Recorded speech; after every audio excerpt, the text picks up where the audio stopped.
Tonight, Tyson fight tonight. Watch it live here on Netflix Treat TV. Give it up for the old guys. 54-year-old Mike Tyson set to step back in the ring on Saturday night to face 51-year-old Roy Jones Jr. in an 8-round exhibition at Staples Center in L.A. When Tyson was 20, he became the youngest boxer to ever win a heavyweight title. 44 of his 50 career wins were via knockout. Tyson hasn't fought since losing to Kevin McBride in 2005. Roy Jones Jr., a little fresher, former 4-division world champ, last fought in 2018. Both fighters will wear larger gloves, won't wear headgear. Rounds will be just 2 minutes in length. Let's break it down. Welcome in CBS Sports combat analyst and co-host of Morning Combat, Brian Campbell. The combined age of Tyson and Jones Jr. is 105. BC, if I had told you back when the year started, we'd be previewing a boxing match between Mike Tyson and Roy Jones Jr. on Thanksgiving weekend, what would you have said? Well, the zombie apocalypse is upon us, Hakeem, obviously. Yet somehow in this wackadoo year, this is, par for the course. Let's do it. How much actual boxing should we expect on Saturday night? I mean, look, that's the real kicker in this. If you're looking to put down the money, purchase this nostalgic circus attraction on pay-per-view, it's how much will the California State Athletic Commission allow these two to do exactly what they say they're going to do, which is to come in there and treat this like a real boxing match, throw punches, go for the knockout, go for the win. If you haven't been following closely, Andy Foster, the executive director of the California Commission, has been very upfront in saying, along with the rules you outlined, that there will not be a winner in this match. The fighters will not be allowed to go for the knockout. The first sign of blood or a cut, the fight will be stopped. There will be no judges officially, although the WBC has appointed some ex-fighters to be quote-unquote judging from home. Look, it's very confusing. There's a lot of what ifs here. I think there's going to be a lot of pressure on referee Ray Corona's shoulders in terms of whether they will actually allow this to be what you're paying your money to see,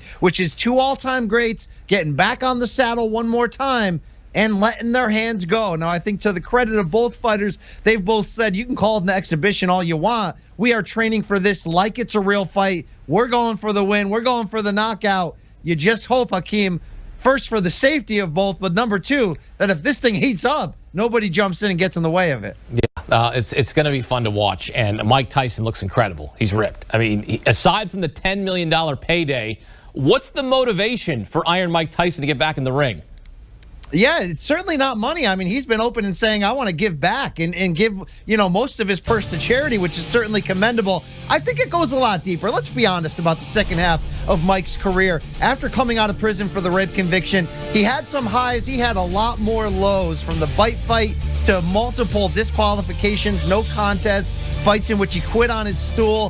The second half of Tyson's great Hall of Fame career was just a shadow, obviously, of what the first time was. And we know Mike's dealt with drug and alcohol issues since retiring. He has cleaned himself up. He has really come to a really happy point in his life. So I think there is a weird element of redemption in here. When he retired in 2005, it wasn't so much that he retired, the sport retired him. He no longer had the heart or the love for it.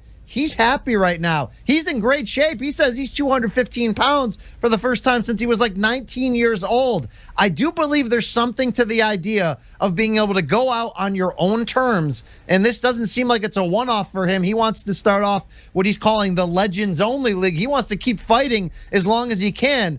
I commend him for this in a way. Is it wise for a 54-year-old to get back in there? Probably not. But here's a guy who's had a wild career in life, trying to sort of do something for good, bring some fun and back to the airwaves during an already crazy year. I'm cheering for Mike Tyson in that regard, but like we said off the top, this is anything but a normal fight on Saturday. All right, so no William Hill odds for the fight. So BC, if I gave you $100, who would you put the money on to win this exhibition bout? Mike Tyson, Roy Jones Jr.?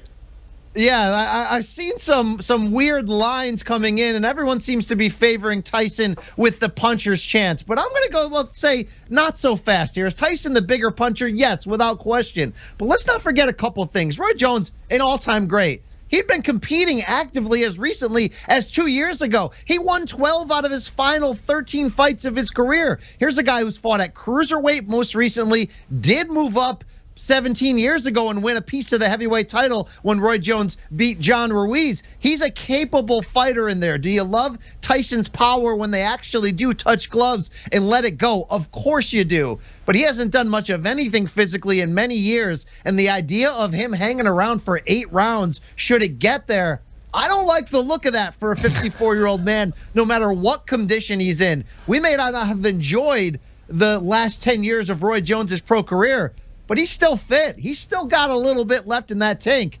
I like Roy Jones this one. I like him a lot, in fact. All right. Well, you know what? You like Roy Jones Jr. Just for the sake of it, I'm gonna go with Mike Tyson. I'm gonna take the $100 you give me and put it on Mike Tyson. There we go. I mean, let's bet our hair at this point, right? It's already Bizarro World. Let's bet our hair on this fight. I love it. Good stuff. Mike Tyson, Roy Jones Jr. Saturday night in LA. BC, thanks.